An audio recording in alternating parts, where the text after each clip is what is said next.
గురుగారు, దేవాలయంలో దేవుని దర్శనం అయిన తర్వాత తీర్థ ప్రసాదాలు స్వీకరించిన తర్వాత తలపైన శటగోపం పెడతారు. ఎందుకు? దీని అర్థం ఏమిటి? శఠము అంటే అహంకారము అనే అర్థం కూడా ఉంది. నేను అన్న అహంకారం తొలగితే కానీ దైవానుగ్రహం లభించదు. ఈ అహం అంత సులభంగా వెళ్ళేది కాదు.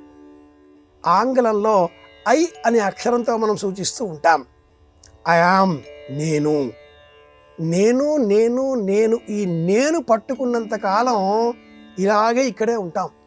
నేను పోవాలి, నాలో ఉన్న నేను అన్న ఆ భావన పోవాలి.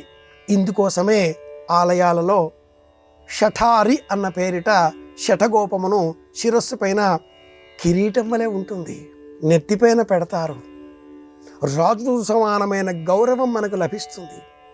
కొన్ని ఆలయాలలో ఆ ఆలయ నియమాలకు, ఆలయంలో వెలిసినటువంటి ప్రధాన అర్చామూర్తి ధర్మానికి సూచనలకు లోబడి ఆ శఠగోపమును శిరస్సు, భుజములు, హృదయమునకు కూడా చూపించడం మనం గమనిస్తూ ఉంటాం.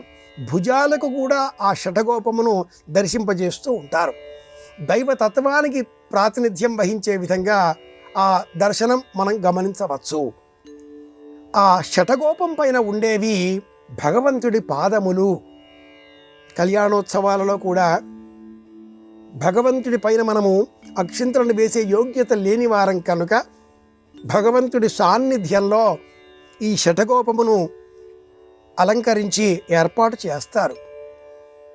ఆ కళ్యాణోత్సవాన్ని నిర్వహించేవారు సైతం అక్షింతలను, తలంబ్రాలను సమస్తమును ఈ శఠగోపం పైన వెయ్యాలి, పాదముల పైన వెయ్యాలి, పాదరక్షల పైన వేయాలి.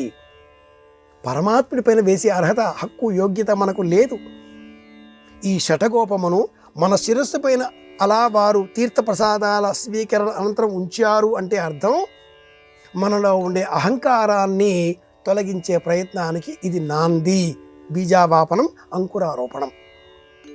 శిరస్సు పైన కేశములు నేను అహంకారానికి ప్రతీక. తొలగించి దేవతా దర్శనం చేసుకుంటాం. అలాగే నేను అన్న భావం, ఈ శిఖ, ఈ ముడి, ఈ చివర నేను అన్న భావం సర్వేంద్రియాణం నయనం ప్రధానం. దేహంలో ఉండే సర్వ అవయవాలలో కూడా శిరఃప్రధానం. ఈ శిరస్సు పైన ఉంచే ఆ మకుటం అహంకారానికి ప్రతీక కాకుండా ఉండాలి. ఆ పైన ఉండే పరమాత్ముడి పాదాలకు ప్రతీక. భరతుడితో సమానంగా మనల్ని మనం గుర్తించాలి. అందుకోసమే ఈ పాదముద్రికలు. భరతుడికి రాజ్యాధికారాన్ని ఇచ్చాడు రాముడు. కొంతకాలం మాత్రమే. రాజ్యాధికారాన్ని భరతుడు స్వీకరించాడా?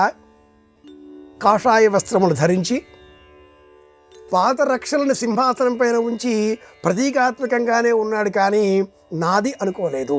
ఇది ముఖ్యం, ఇదే ముఖ్యం.